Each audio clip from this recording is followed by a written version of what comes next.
Johnny, it's good to see you as always. It's been a long time in coming, hasn't it? But finally it's official. How pleased are you that the fight we all want to see is on?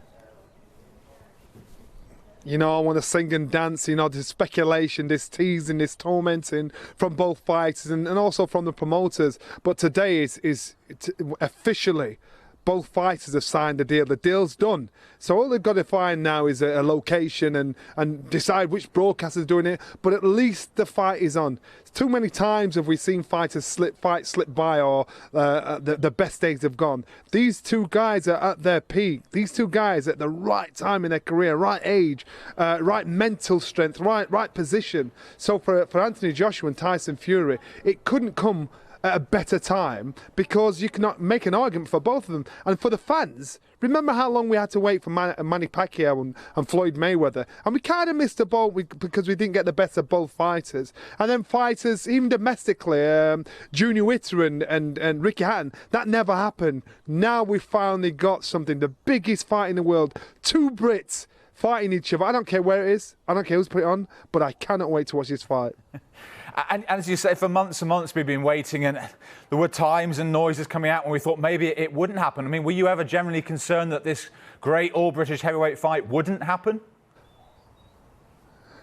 You know what, it's show business, and unfortunately it's the business that troubles the show. And now both fighters really fancied it. No matter what speculations around, what each opposing fans say about the other, I know Anthony Joshua wanted it, I know Tyson Fury wanted it. And it's usually the business in these things. We saw before when Mike Tyson was boxing in Evander Holyfield and things like that, different broadcasters, things like that. That has always held fights up.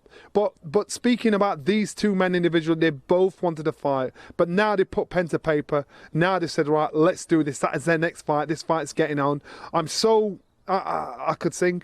I could do a jig. You know, it's great for a sport that I love.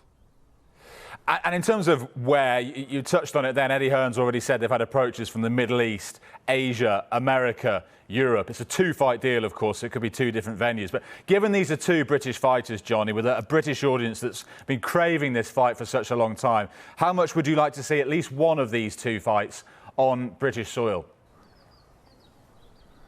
Jules, of course you'd want to see it on British soil, but let's be honest, you know, this is probably one of the richest fights I'm going to see in my lifetime. I think the biggest, the richest one at the time was Manny Pacquiao Mayweather, but these two guys are going to command a lot of money. So whoever puts this fight on, I've got to pay the dough. And realistically, even though we'd love it here in the UK, realistically, we're still going to watch it. Realistically, it's still got our attention. And they both deservedly deserve the money they get. So no matter where the fight is, I'd love it to be here in the UK, because you've got two Brits. It just shows how well British fighters have done, because you've got two British heavyweight champions of the world, and you've got countries that want to pay them to fight there. They're not even their local men. They've got two Brits fighting on their turf. So it's good for everybody all the way around. But if you're fortunate enough to have get a ticket to go and watch the fight, it's something that'll go down in history. If you're not, you'll be able to watch it on TV. But it's a great spectacle. It's a great opportunity.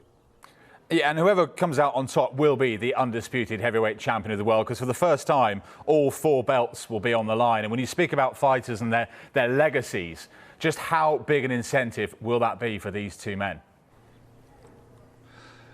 Bragging rights is everything, and this will go down in history. You know, you look at historical fights, you look at fights and you'll speak to the average man in the street, and they'll be able to name one or two fighters. But you know, the winner of this fight, the winner that is unified champion, he will be forever remembered. He'll inspire so many youngsters coming through that want to fight. So many other sportsmen, every sport, everybody that knows anything about sport, or even if you're a casual spectator, you will know who the heavyweight champion of the world is. Ask them that right now, and there's confusion. This is the chance to put the name of somebody as the best heavyweight fighter in the world, and they're both Brits. And Johnny, give us the fighter's perspective right now.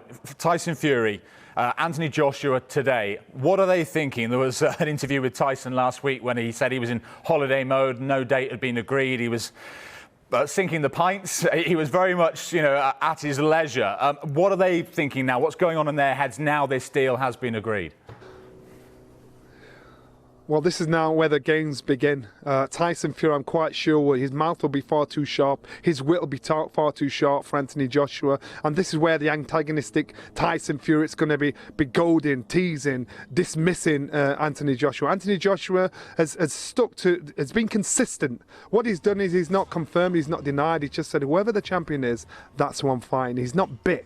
He's not got involved. He's not been drawn in. The fighting will be done in a ring. So now it's about one, holding a nerve, and two, to see if he can get under the skin of the other one. That's in Tyson Fury. So this is where the mind games begin, because a lot of fights are won outside the ring, and until the bell goes, we won't know exactly what's going to happen.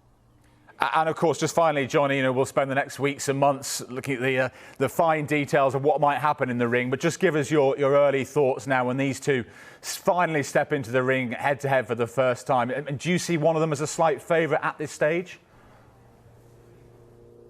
You know what? Why would you put me on such a spot? Of course, I've stuck to my guns, and I think Anthony Joshua is the one I'm siding with. He's the one that I think has been able to adapt from things that have gone wrong in his career by losing to Ruiz and taking a fight straight away to get back in the ring again. But then you look at Tyson Fury. This guy is a skillster. This guy is unbeaten, like it or not. So you've got to look at him and think, well, you know what, this guy's unbeaten, so you've got to lean towards him. But you know what, I'm leaning towards Anthony Joshua because he's a smart young cookie, he's athletic, he's strong, he's hungry, and usually the loudest man in the room is the weakest. So let's just see what happens.